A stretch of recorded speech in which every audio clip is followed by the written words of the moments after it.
ওকে, so এখানে আমাদেরকে দেখতে হবে the grammar is LL1 not. তো আমি যদি নিচ থেকেই শুরু করি, যেহেতু এখানে কম লেখা আছে, তো ফার্স্ট অফ বি তোমার কী হয়ে যায়, বেসিক্যালি ফার্স্ট অফ এস।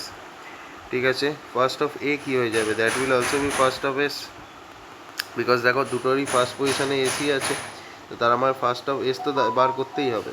তো দেখো এখানে তিনটে প্রোডাকশন রুল আছে, রাইট? তিনটে প্রোডাকশন রুল আছে।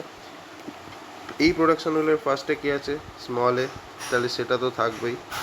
ইন্টারসেকশন, এই প্রোডাকশন রুলের ফার্স্টে কে আছে, স্মল বি, সেটাও থাকবে। ইন্টারসেকশন, এখানে তো নাল আছে, এই প্রোডাকশন রুলে তো শুধু নাল আছে, তাহলে নালকে কে ফলো করছে, লেটস রাইট দিস রুল। কী আছে রুলটা, এস টেন্স টু নাল, তো অবভিয়াসলি নালের তো ফার্স্ট বার করবো না, তো নালকে কে ফলো করছে, এস ফলো করছে।